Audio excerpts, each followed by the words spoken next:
Hello, my crafty friends.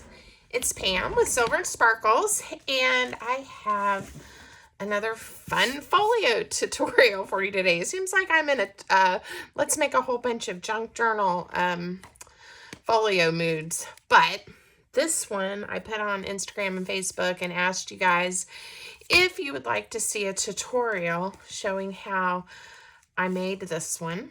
So it's got all kinds of pockets. It's decorated with beautiful bird images.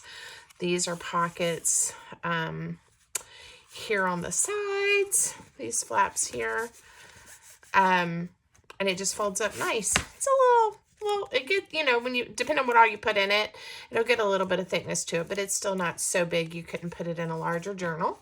Be a great happy mail or just a standalone folio. I will show you something. Because I made my tags to stick out because I liked how that looked. These flaps have to fold down this way, right? So it'll close. If I wanted to fold them this way first, it would grab my tab here.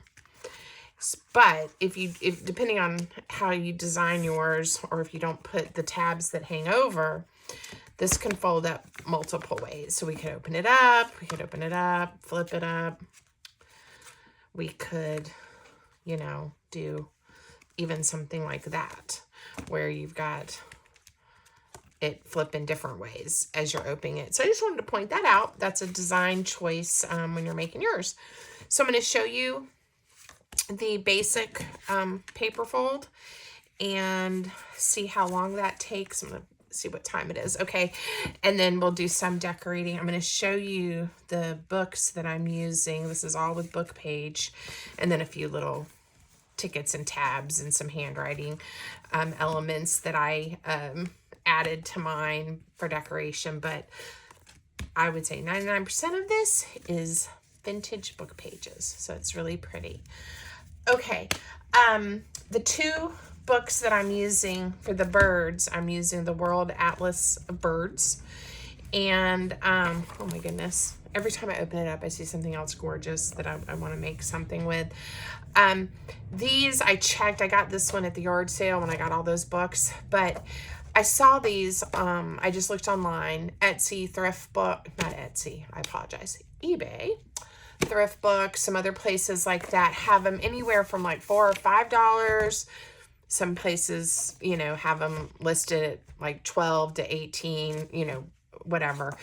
This is the 1974 edition. I'm not sure about the other editions, but they may be great too. I haven't had one and I haven't worked with that. So that's this, and it's a large coffee table book. Now I'm making the actual folio out of some pages from this one, The Great House of Britain. Same thing, they're available online. It's just a little bit larger, and I really like this book. The paper is really nice and thick, and I like the images, but I just knew I didn't want to sacrifice any of my bird pages for the actual folio. I'm enjoying using the images. So that was that, and it's a little bit larger, so it made the folio great. So I'm going to set these aside. I did pull the pages out so that they don't tear, and then I can tear them as I need to. For the folio, it's a giant piece of paper to make this folio the size that I'm making it. So it's important, you know, not to just rip the page out, but to pull out the double page, and you can do that by like using a seam ripper and ripping the strings and gently lifting it out of the book. I plan to make some new paper packs for my Etsy shop with my vintage papers, and I plan to put 1 or 2 of these in the new packs so that if you don't have paper this large or this big and you want to make something like this, that would be an option. I haven't taken the time to put those together yet. If that is of interest to you, drop me a comment, let me know, and I'll try to make sure I reply back and let you know when those are available. Okay, I'll do my best. Sometimes it's hard keeping up with all the messages. Okay, but I think I'm doing okay with it. All right, so to give you a reference, point, when you've got a double page like this, we are looking at, let's use the grid. This is 1 inch. This is not quite, it's right at 18 3/4 inches. So it's a pretty large piece of paper. If you wanted to try to just find some paper and cut it to a similar size, you could do that. Or if you have an old coffee table book or something you're crafting with, that might work as well. Mine is about 18 3/4 inches. And then it is 12, and that is probably, hold on.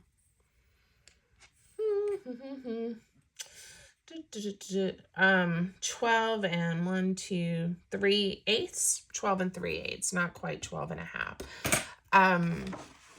Again, we're not going to measure though. When we do the folding, you're going to use whatever piece of paper you have. And I'm going to show you how to do it. So you could make smaller ones of these or whatever size you have. So mine is already folded in half, right? But you need, if you just have a large piece of paper, fold it in half, okay? Then we are going to fold each side over, and we're going to go not quite to that center fold line, because we want this to fold up nice and not get all bunched up in the middle there. So come maybe like 1/8 of an inch, just close, but not all the way to that center line, and try to make your fold as neat as you can. And you're going to do the same thing from the other side. So bring it almost to the center fold line. So you'll see now we're going to have a little gap here, but see how nicely it folds now? I didn't want to get my paper into the crease. Okay, so that was easy. Now unfold everything, and then this is where yours may end up, you know, a little different depending on how far up you come.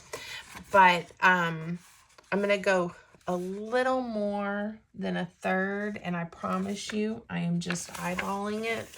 I will give you a measurement just for reference.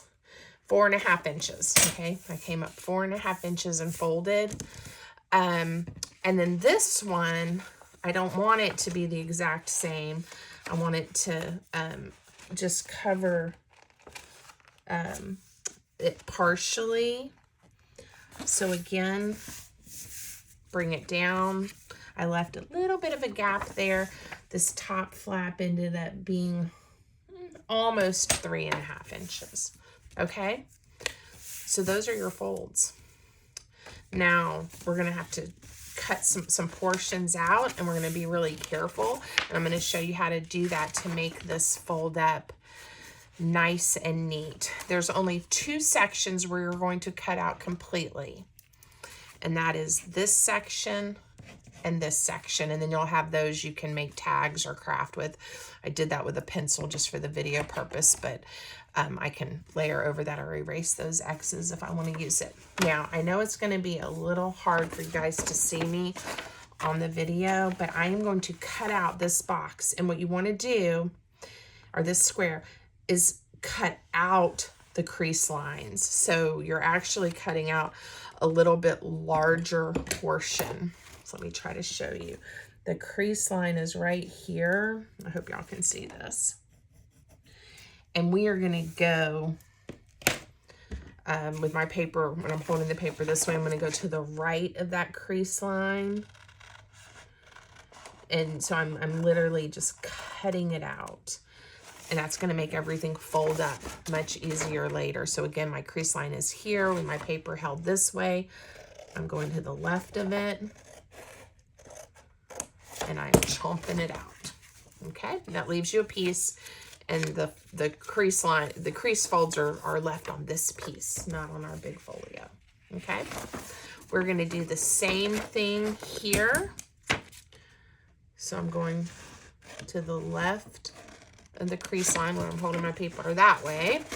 Holding it this way, I'm going to the right. So we are giving ourselves plenty of room for this to fold and not get caught in that fold. Okay, I hope that makes sense. Now this piece, do not cut it off. We're going to do a few different cuts. So the first thing we're going to do is we are going to cut out, again, we're just going to cut out the crease line. So we're going to go right up to this fold line and stop. But again, cut out your crease. So I'm to the right of my crease line. And now I'm going to just come over a little bit to the left of it. And I'm just cutting out this little sliver of paper. It's not hard, but it will make all the difference in the world when you got these flaps going, not having them overlap. We're going to do the same thing. It's easier for me to see on this side of the paper. So I'm just going to, again, cut out the fold line. So I'm going right up to this crease and stopping. And I'm cutting out a little sliver. Okay. All right, now, this is going to be our two pockets, the top load. And depending on how deep you want those pockets will depend on how much you fold that over. But now I have a reinforced paper right here and a pocket. My pocket ended up being 2.5 inches tall. Okay, now here's the fun part. These here, you're going to take this one and you're going to fold it on a diagonal just below that crease line. Again, you don't want to get your paper into the crease line. And look what happens. We have a diagonal pocket. Isn't that fun? Same thing here. You're going to fold it over to the crease line and come right up. All right, we're almost done. You don't have to cut these in half. I like them being two flippies, so I'm going to cut, again, that crease line out. If you want to leave yours as one big panel, go for it. But I'm going to cut mine out. So I'm going to the right and to the left of the fold line, right up there, snip it out. All right, and now with a little bit of glue, we're going to be good to go. So I'm going to fold this up real quick. And this is where if you have to make any kind of little minor adjustments before you glue everything together, do that now. Make sure it's looking neat. You like how it's looking. And again, it has a little bit of bulk because we got lots of layers in there, but we went from that giant piece of paper to this lovely square, you could call it a junk journal in and of itself, but little folio, flippy flappy, right? All right, so now I am going to come through. I'm going to use my glue stick. This does get the paper a little bit wet, which is fine. If you see yours is warping a little bit or something, put it under something heavy to help it lay flat. But that'll be good. And now I have a double layer of paper for my pocket. And I'll glue that down in a second. I am going to do the same thing here. Just apply some glue to glue this together. I really love these flippy flap folios. Okay, and again, if you have a book or paper that is of a different size, this will work. You will just end up with a different sized finished product. All right. Put that out of the way. All right, now we are going to grab some wet white glue. And today I am using this pH Neutral PVA by Line Co. And you can get that, I'm sure, lots of places. I have it linked in my Amazon storefront for you if you want to go look if you need some adhesive. I'm going to put glue down the middle here and make this two distinct pockets. I guess you could make it one big flappy pocket if you wanted to. All right, so I just put glue here, here, and down the middle.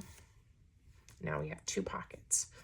For these, I've already glued them down. So we're going to add glue to this edge.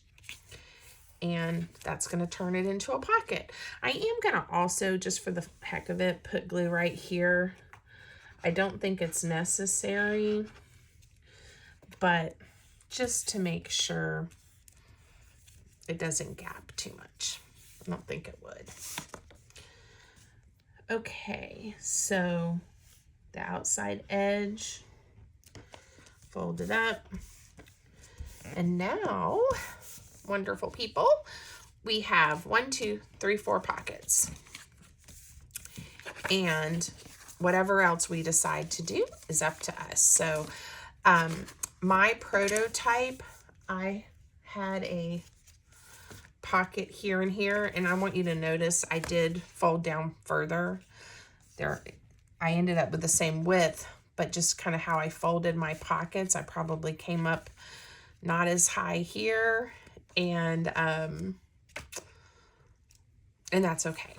You know, they'll be different sizes, but I did make these pockets. And if you want to do that, an easy way to do that is grab your papers that you cut out and go ahead and trim that fold line out of them. So I just trimmed the fold line, and now I can make this into a pocket and then decorate it if I want to.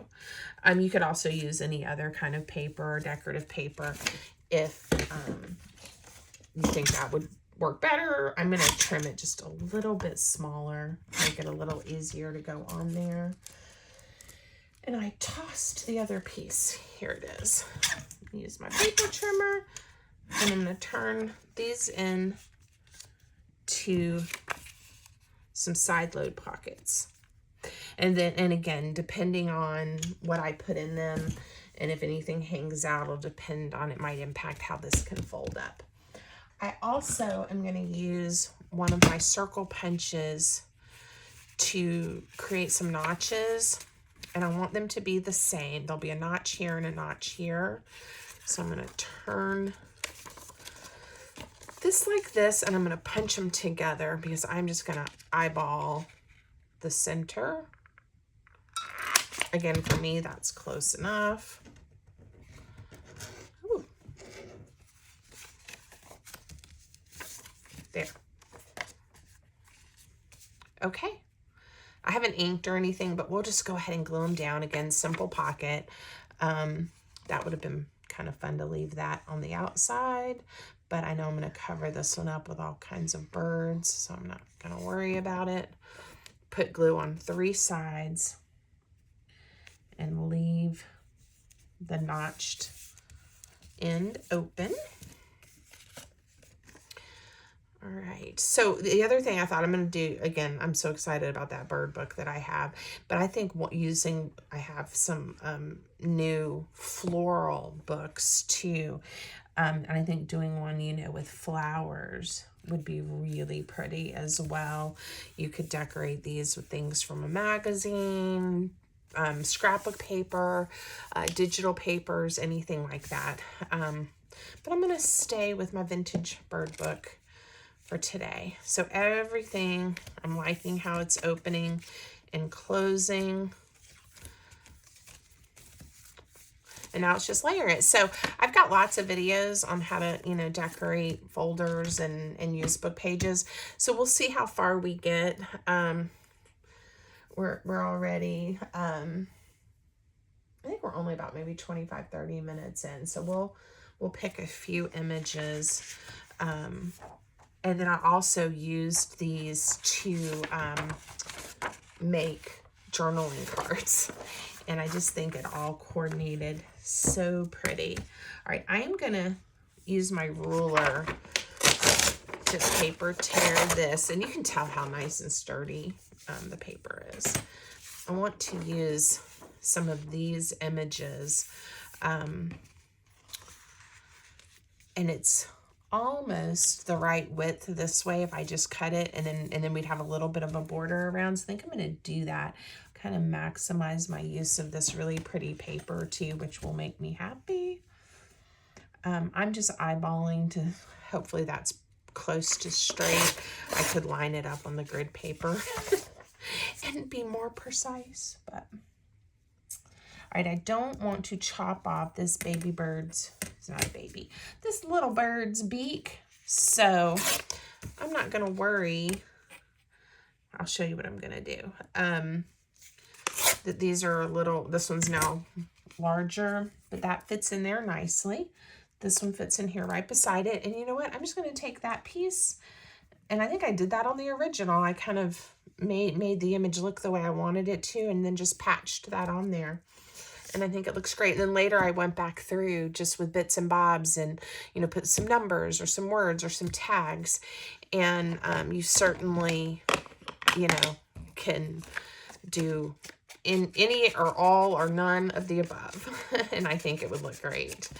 So this is kind of how I do this, guys. I was so excited after I got all these books, and it was hard to choose, but I just grabbed a couple off the pile, came upstairs, and I've made a few little folios and items already, and it just makes me happy to have new things to craft with.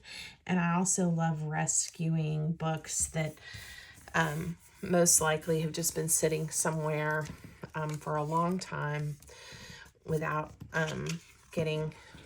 being read or being used. So I like to think I'm giving new life to something I know. Again, I try, well, I do not destroy, to me, this isn't destroying a book, but I don't tear up books that are rare or difficult to find, or the edition or something. I do my research before I start ripping into an old book. I've even been known to just get books, you know, the Dollar Tree, and use the paper or use the cover to make a journal. Because again, I feel like, you know, it's a resource just as if I was just buying other kinds of paper. And books like this that are absolutely gorgeous that you can get for, you know, under $10. I even saw some, I think I saw one for $4.88 or something, but you know, that you can get, they're readily available. There's lots of them still out there. To me, using the paper and making something that I can enjoy and others can enjoy is a good thing. It's a good thing. So, all right. And it's just so fun discovering all the pretty images.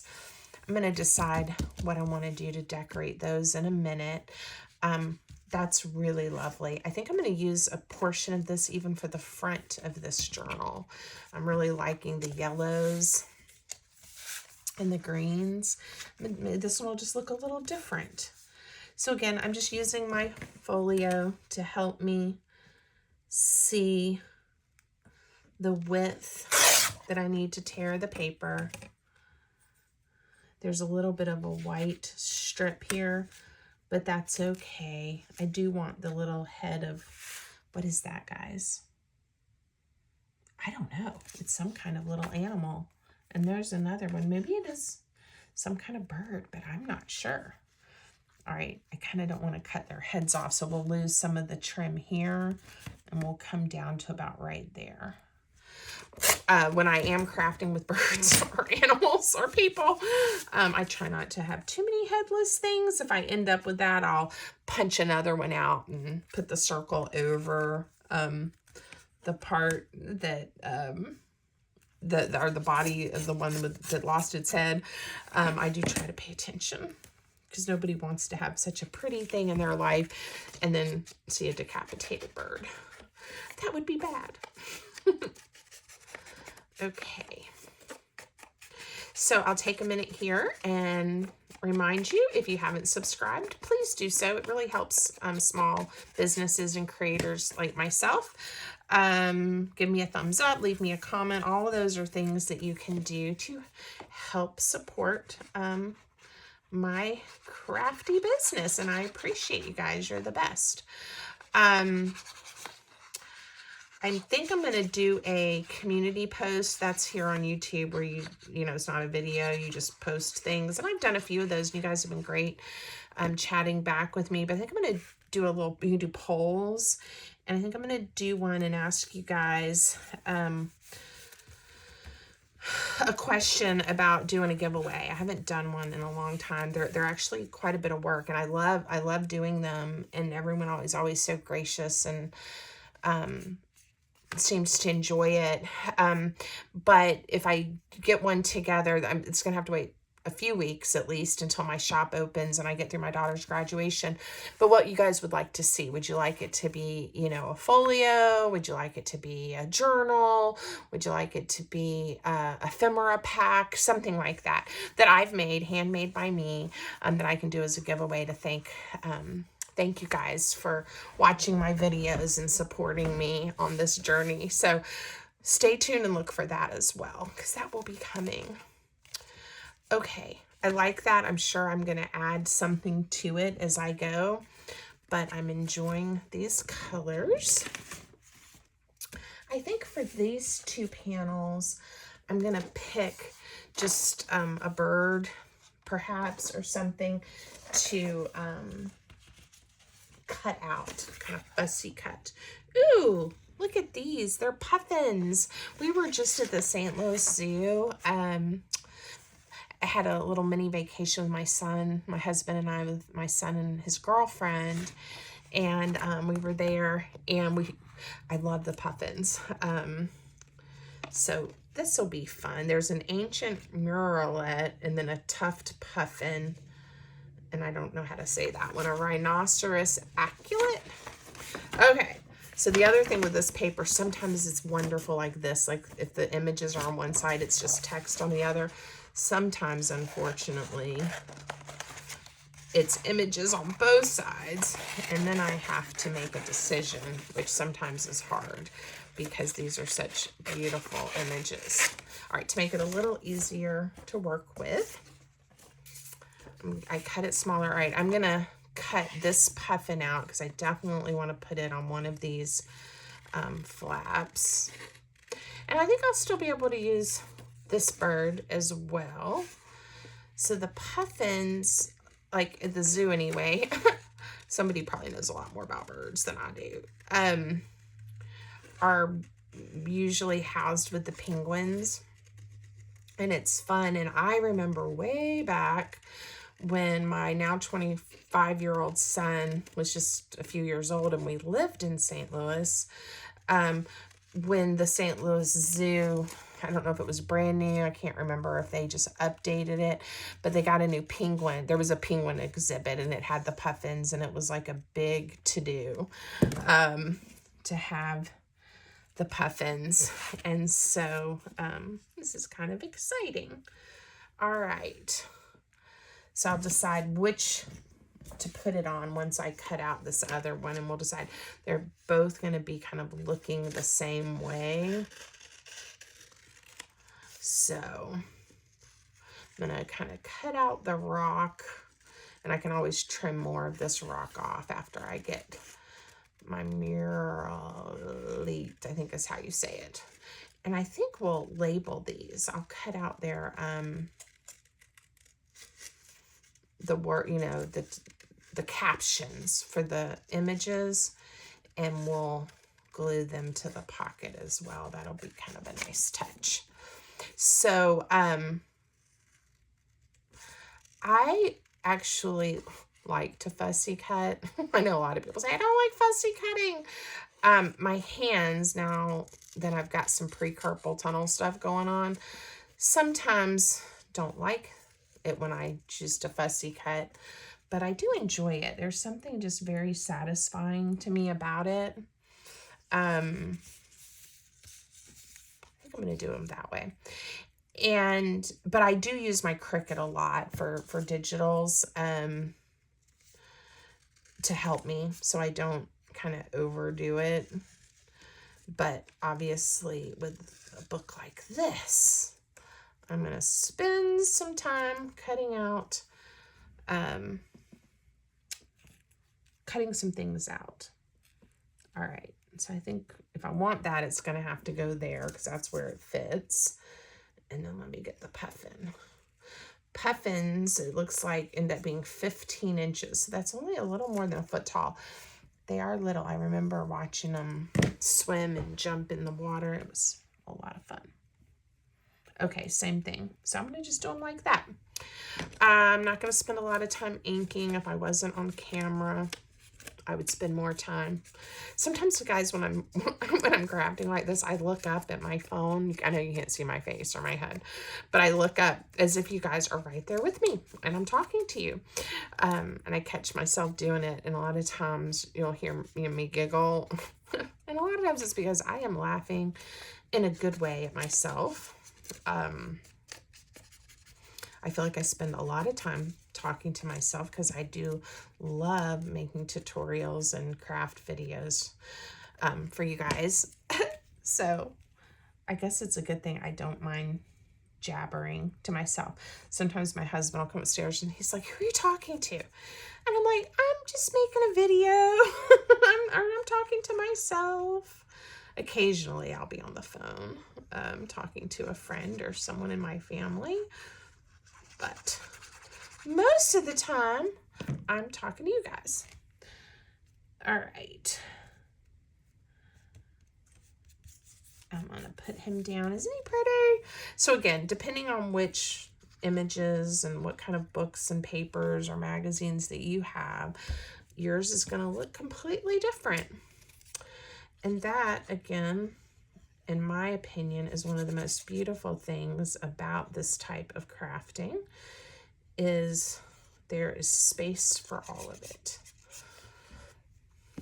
And hopefully you guys like this idea and you'll make one and you'll let me know what you made. I'd love to see it. If you're on social media, share your creations and let me, and tag me or message me or something so that I can go take a look. It's fun. One thing I wish I had done before I glued these pockets down was inked these little notches just a touch. But I didn't. So now I'm going to try to do it after the fact without tearing the paper. And I could get out a different inking tool that would have made that a little easier. Okay. All right. So I think you get the gist. You just keep going. So I'll end up making some journal cards that'll go in these side pockets, decorate these pages and pockets, some things to tuck inside. And that'll probably take at least another hour. So we're going to stop. But I hope you like it. I hope, I'm going to do that one a little different. I hope that you'll make one and have fun with it. And I was even thinking this would be fun to make out of a piece of scrapbook paper. So just end up with a different size, right? Okay, so this is what we did. I hope you guys enjoyed, and let me know what you think. Have a great day.